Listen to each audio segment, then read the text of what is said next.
वा सत्र का चौथा दिन और सुबह सुबह ही विपक्ष ने वॉकआउट किया। वॉकआउट करने के क्या कारण रहे ये हम जानेंगे जिला कांगड़ा नूरपुर के विधायक रणवीर सिंह निक्का जी से। मैं सबसे पहले स्वागत करूंगा निक्का जी हमारे चैनल पे आने पर आपका। धन्यवाद, बहुत बहुत धन्यवाद जी। बड़े भाई, काफ़ी समय से हम आपके साथ हैं, काफ़ी सालों से हम आपके साथ जुड़े हैं।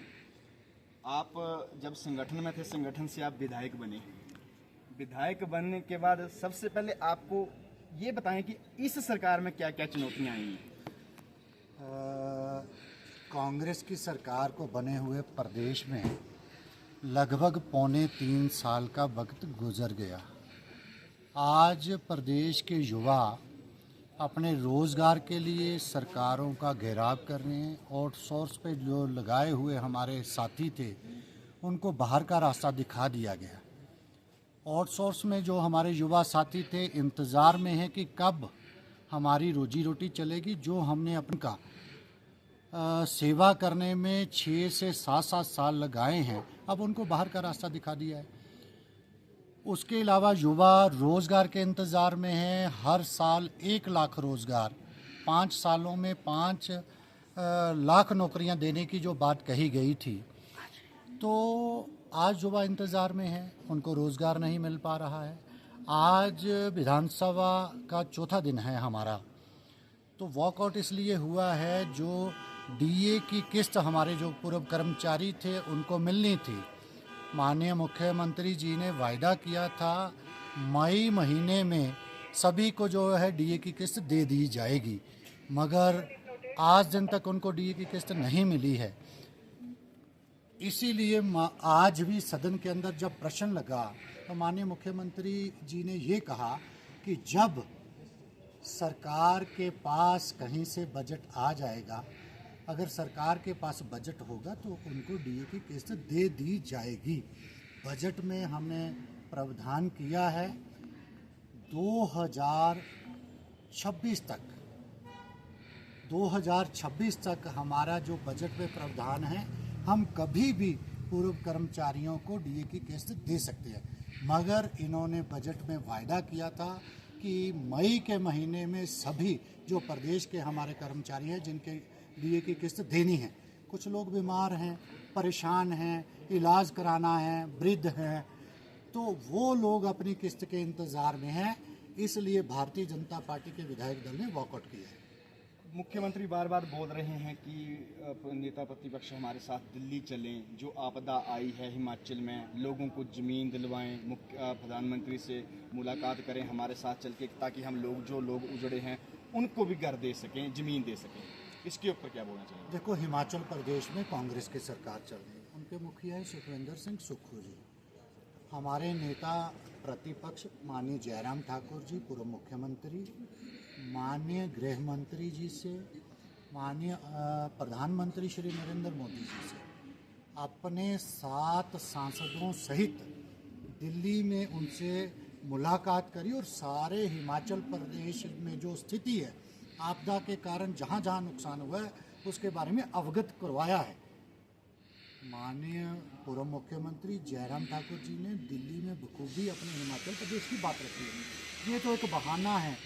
मुखिया जो होता है सारे प्रदेश का मुखिया है, जब आदमी उस चेयर पे बैठ जाता है तो वो कहीं से भी धन वो एकत्रित करके जो भी बजट है, कहाँ से बजट आना है, किस तरह हमारी सरकार ने अपनी ग्रोथ करनी है, पैसा आए और हिमाचल प्रदेश के हितों की रक्षा करे, हिमाचल प्रदेश के लोगों की जो आवाज़ है उस आवाज़ को सुनते हुए उनकी रक्षा करे। लेकिन मुख्यमंत्री बोल रहे हैं कि विपक्ष हमारा साथ देना क्यों नहीं चाहता है? क्या कारण है कि नहीं देना चाहते हैं आप साथ?